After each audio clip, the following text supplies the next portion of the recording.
Conforme é prometido, Patrícia Iglesias, nós estamos no meio de uma discussão que tem como um foco a questão da autodeclaração. Isso está nos ajudando a prosseguir na questão, ou ao contrário, é aí que você detecta o grande problema? Não, eu não diria que o problema está na autodeclaração. Em sendo uma autodeclaração no baixo impacto, eu não vejo problema. Mas eu queria pegar um gancho do que estava sendo falado antes, que nós comentamos aqui o fato de que os órgãos não estão preparados, então muitas vezes demora mesmo para vir uma decisão. Aí eu entro num outro ponto que me parece fundamental para os avanços do licenciamento, pela minha experiência, e são muitos anos na Secretaria do Meio Ambiente, depois na CETESB, que é a gestão. A gestão dos órgãos, nós temos que investir nisso, porque uma lei, ela não opera sozinha. Então, por mais que aqui nós tenhamos aspectos positivos e negativos, por exemplo, um aspecto muito positivo dessa nova legislação é colocar a transparência no processo todo, porque hoje muitas vezes o empreendedor não consegue acessar esse processo totalmente e ter transparência de tudo que está acontecendo nos trâmites. Então, tem aspectos muito positivos.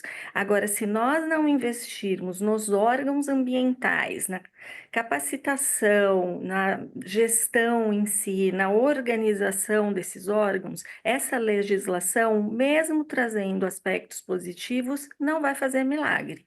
E eu acho que esse é um ponto que muitas vezes nós não damos a devida atenção. Daniel, por favor, Daniel, você me pediu a palavra, prossiga. William, cometendo a indelicadeza aqui de cortar a sua pergunta, me desculpe, mas só para complementar a Patrícia, está bastante claro que o IBAMA é um dos órgãos com maior déficit de pessoal aqui em Brasília, entre todos os órgãos, autarquias federais. Mas isso, de novo, isso não pode servir de escusa para que as equipes técnicas segurem 17 anos um processo de análise de licenciamento ambiental, como o da BR-158 em Mato Grosso. Ou há 3, 4 anos que a gente está vivendo esse drama de pode ou não pode perfurar um poço de petróleo no Amapá. E aí, óbvio que isso cria um caldo de cultura muito favorável à votação do projeto, inclusive pelo presidente da casa. Agora, o que eu vejo... Passei o dia lá no Senado acompanhando a negociação desse projeto. Acho que esse ponto da autodeclaração vai ser determinante nas negociações amanhã para a votação do projeto.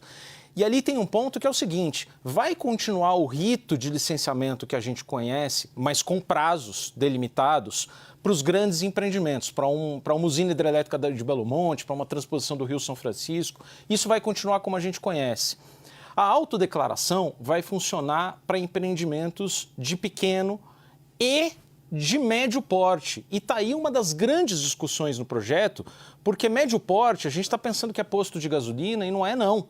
As barragens de Mariana e de Brumadinho se encaixam em empreendimentos de médio porte.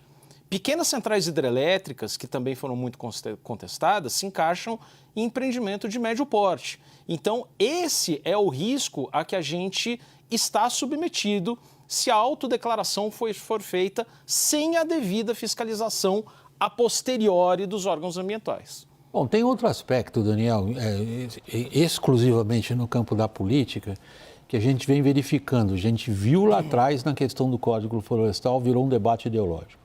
Nós vimos depois, um pouco mais próximo aqui da atualidade, nós vimos que todos os esforços para a modernização da legislação que trata do uso, aí cada um dá o nome que quiser, tá?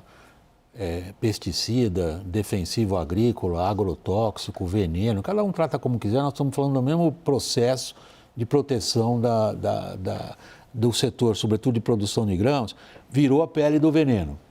Esse aí já virou a PL de passa toda a boiada. Sim. O governo conseguiu ou sequer tentou escapar desse tipo de embate ideológico que, no fundo, impede que qualquer questão fundamental como essa, por exemplo, tenha uma discussão racional, técnica adequada? William, quem se opôs no governo ao Congresso é a ala ambientalista, que ela é super minoritária, quase inexistente. Que é Marina Silva, Rodrigo Agostinho, presidente do IBAMA, que os ruralistas acusam de ter uma ligação muito grande com as ONGs, e fazer o jogo das ONGs e por aí vai. Esse setor, sim, se opôs. Mas esse debate, vamos dizer assim, se a gente pode chamar de ala desenvolvimentista do governo, os governistas, e mesmo sendo um governo Partido dos Trabalhadores, que é um governo, em princípio, à esquerda, ele é completamente refém dos interesses do Centrão, né? E o Centrão tem uma pegada muito forte, liberalizante, flexibilizadora. Mas nesse caso também, a gente sabe as posições públicas, por exemplo, do presidente Lula em relação à margem equatorial, é a favor da exploração do petróleo. A ala ambientalista fica muito minoritária, quase que vendida ao tentar fazer frente a isso. E durante a semana também, já desde a semana passada, na verdade, para esse projeto específico, muito da leitura que foi feita no Congresso Nacional é que era uma reação da cúpula do Congresso. O Congresso é presidido pelo senador Davi Alcolumbre, um entusiasta, talvez o maior defensor no Congresso Nacional e em Brasília da exploração de petróleo na margem equatorial, até como uma reação à ala ambientalista por todo esse atraso na licença do poço lá da bacia da Foz do Amazonas.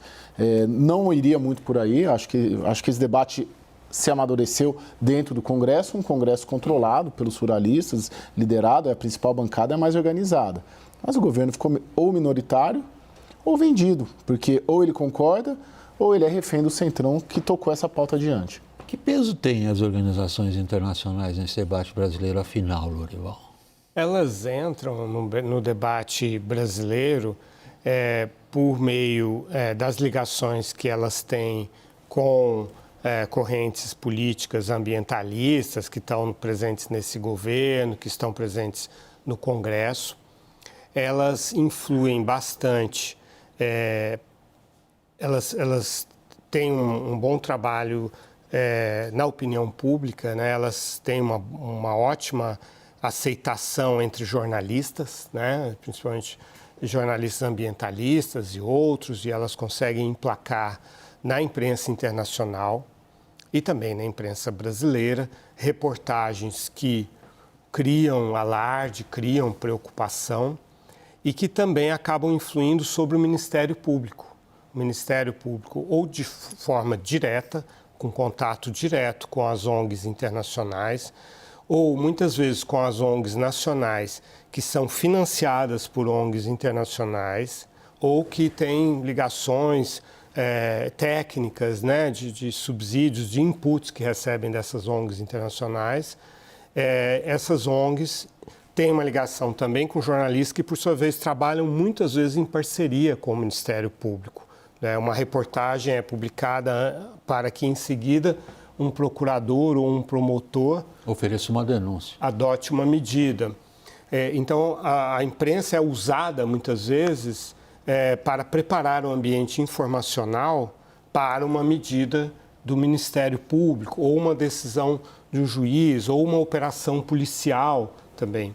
E tudo isso tem um impacto muito grande sobre a reputação de empresas, de projetos, e também a ação do Ministério Público direto, que tem muito poder de parar um projeto, a execução de um projeto. E a própria FUNAI, por exemplo, ela também tem uma ligação muito forte com as ONGs e tal. E a FUNAI de Brasília, eu vi que o projeto prevê uma redução da participação da FUNAI, do envolvimento da FUNAI em certas decisões. A FUNAI de Brasília, ela pensa diferente dos agentes da FUNAI que estão em campo, porque a dor dos indígenas, que desejam muias vezes em projetos dentro de seus territórios, os agentes da FUNAI conhecem a dor dos indígenas e são muito mais solidários aos desejos dos indígenas do que a FUNAI em Brasília, que é muito mais ideológico. E eu vi que a mineração também vai ser facilitada o licenciamento, que é outro problema. Por que existe tanto garimpo ilegal no Brasil, com todos os problemas ambientais que isso traz? Porque o licenciamento só grandes empresas é que conseguem fazer de projetos de mineração no Brasil. Então, o que me preocupa no Brasil são os maximalismos, sabe, William? Assim, de um lado, o maximalismo da lei, que torna tudo super difícil, burocrático e travado, e, de outro lado, o maximalismo da ilegalidade também, né? O outro extremo, que são cumprir a lei, às vezes, é tão difícil que o crime compensa. O que eles colocam é que tem uma lacuna dessa lei, né? Talvez a Patrícia até nos ajude, porque a legislação ambiental vem sendo aplicada em termos de licenciamento em cima de uma resolução do CONAMA, que é uma legislação infraconstitucional de 86 e outra de 97. E veio a lei regulamentar de 2011 e esse marco regulatório estaria regulamentando essa lei de 2011. Ou seja, eles encontraram um buraco ali legal justamente para levar adiante esse debate. Patrícia, você nos informa sobre isso. Eu tenho um pouquinho menos de 2 minutos. Desculpe a minha falta de cortesia. Não, na verdade, a Lei Complementar 140 é que traz essas bases. Então, não dá para dizer que nós estamos, vamos dizer, em uma legislação infralegal, que seriam somente as resoluções do CONAMA.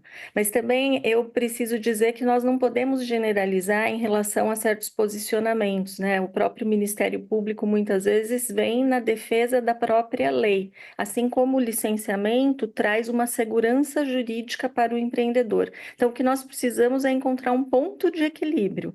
Não acredito que seja nos extremos, mas num equilíbrio mesmo. Então, concentrando a autodeclaração somente no baixo impacto e avançando para uma maior transparência também no licenciamento.